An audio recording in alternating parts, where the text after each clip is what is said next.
কেন করে উঠতে পারা গেল না এই গোটা বিষয়টার? দেখুন, আমরা প্রথম থেকে বলছি, কুম্ভের ঘটনায় আমরা গভীরভাবে শোকাহত। মাননীয় মুখ্যমন্ত্রী মমতা বন্দ্যোপাধ্যায় তার সবিস্তার বক্তব্য জানিয়েছেন। এই যে একটা দেশব্যাপী প্রচার, একটা হাইপ তোলা হলো, লোককে ডেকে আনা হলো, ওরা তো জানতেন যে বিপুল সংখ্যক মানুষ আসবেন, তো তার প্রপার প্ল্যানিং, পরিকাঠামো, ক্রাইসিস ম্যানেজমেন্ট, নজরদারি তো কিছুই ছিল না। সেই কারণেই তো এই ঘটনাটা ঘটলো।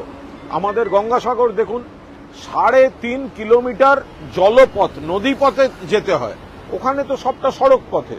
ওখানে কয়েক হাজার কোটি টাকা কেন্দ্র দেয় পরিকাঠামো তৈরি করতে, এখানে 1 পয়সা দেয় না। এখানে মুখ্যমন্ত্রী নিজে যান, ব্যবস্থাপনা দেখেন, মুখ্যমন্ত্রীর নির্দেশে সিনিয়র মন্ত্রীরা ক্যাম্প করে থাকেন, পুলিশ প্রশাসনের সিনিয়র দায়িত্বশীল কর্তারা ক্যাম্প করে থাকেন, একটা প্রপার পরিকল্পনা আছে। তো সেই জায়গায় কুম্ভে এই যে এটা এত বড় একটা ব্যর্থতা, তো সেটা তো এটা বোঝা যাচ্ছে যে উত্তরপ্রদেশ সরকার এবং তাদের পৃষ্ঠপোষক কেন্দ্রীয় সরকার, এটা তো তাদের ব্যর্থতা। প্ল্যানিং ছিল না। এত লোককে তারা ডেকেছেন, হাইপ তুলেছেন, বিজ্ঞাপন দিয়েছেন, আমন্ত্রণ জানিয়েছেন। শুধুমাত্র বিজেপির শীর্ষ 2-3 জন নেতা কখন পুজো দেবেন তার ছবির প্রচারে ব্যস্ত থাকবে, সেই সব নিয়ে প্রশাসন ব্যস্ত।